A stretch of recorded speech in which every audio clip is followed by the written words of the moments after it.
Hey everyone, today is a quick update with a lot of little things that I've changed in the app. Well, some of them aren't so little, but you'll see as we go along. So first things first, we have multiple checklist options now. You could do student daily or student weekly, teacher daily or teacher weekly. Now we were having an issue where it was smushed and there were portrait and landscape issues, but I have since rolled out a fix to that before this video went out. So please let me know if that is now fixed for those of you who brought it up to me, and thank you very much for doing so. Second thing is now when you mark something as complete, it will disappear from the day at a glance, but don't worry because you can show it again just like that. So everything that you mark off, you can hide the complete assignments, and then when your day is done, it will actually show everything off, and then you can see what you did for the day. The needs grading, I don't have one on here yet, but let me go ahead and refresh.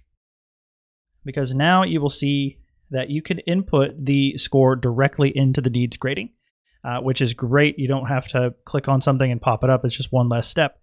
So if I enter in a 98% here for Willy Wonka and hit tab, it's going to disappear and it's going to record that grade. I also fixed a small glitch with this. With the points-based system, it will no longer mark it before you enter in both fields. That is now fixed. So that's it for the day at a glance. However, now if you go to curriculum, we can talk about the next big change, which is that templates are finally here. So you can go over here to templates. You see I've already created several of them here.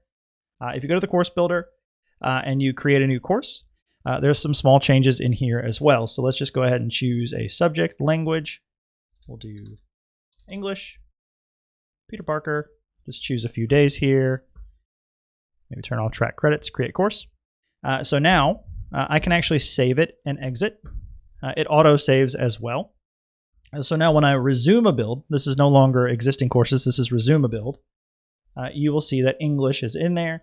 And when I go in, it takes me to the step I last left off. So now if I build the full course now, let's say I choose lesson, quiz, and then I add a custom assignment. We'll just do custom just to make it easy. And I hit add.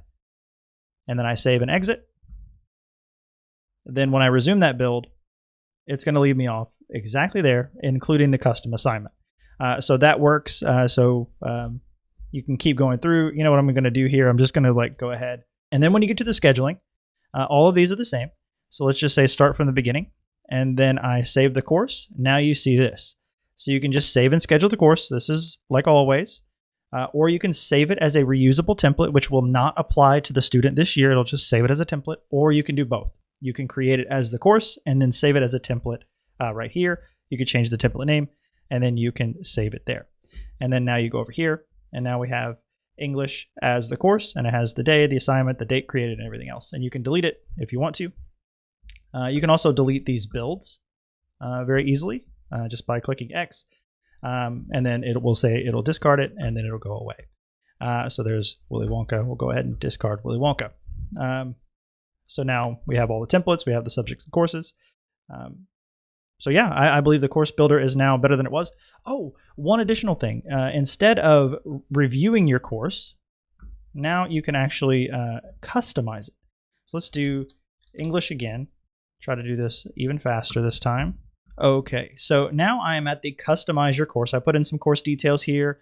So instead of just reviewing, this is actually a customizing your course place. So you can go through, you can drag and drop these as you wish. You can add a new day. Now, if it's empty, it's not going to let you keep it empty. So if I attempted to save this, it's going to remove this day. But you can drag and drop just like you always have over there.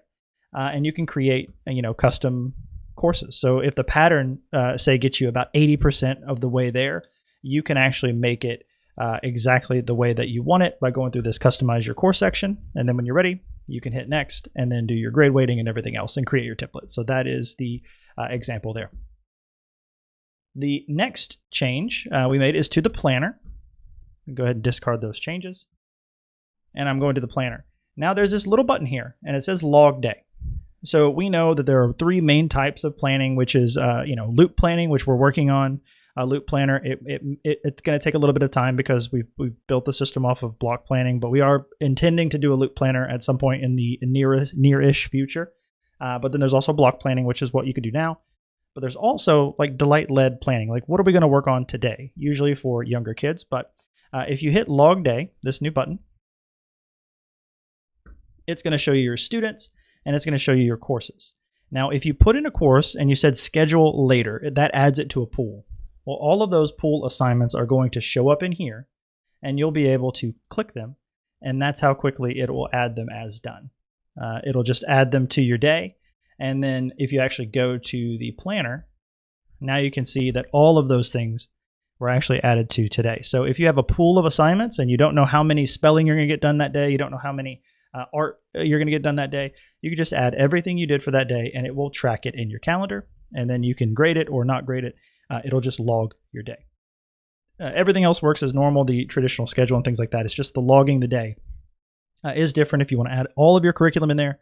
And then as you do it, whenever you're ready to do that, or whenever your student is ready to do that, you can log it by the day.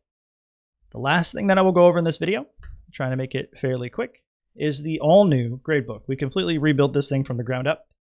Now you can see it has a similar interface or a similar look as other parts of the app. And if you click on it, it just looks a lot cleaner. Your overall grade is displayed, your graded, and then your needs grading. And then down here, it's a little bit like the assignment details. You can change the date of completion right here. You don't really change the type or the title here. However, you can enter the grade right here. Let's just say 95. And then now that marks as graded. And then we'll just say that this one was an 87. And then now that marks as graded. And then you can notice up here, so that was from a previous test. Now you can see up here that the grade actually does update right there. So there are 4 graded, 0 needs grading. You can see the ones that need grading. There are none. You can see the ones that are graded, or you can see all of them now. So the Gradebook is now much improved, and you'll be able to see all of your assignments in one list. You won't have to, there's no pages or anything. You'll just be able to scroll, scroll, scroll. So if you have a bunch that need graded, you could just go to needs grading and then grade until you're finished. So those are all of the updates. We've been working pretty hard to improve our current features. So templates, you can now save your course build progress, the new Gradebook, a couple of new dashboard improvements, and we are not slowing down still. So we have several other improvements that you all have been suggesting for the last few weeks while we've been working on all of these big builds. We're going to get started on that while we kind of work on the loop planner, thinking through that in the background. So very excited for all of you all who have joined us. And if you have not yet used your referral link, you can actually get a portion of the cost. And we would love to hear any of your feedback at hello@homeschooler.app. Thanks.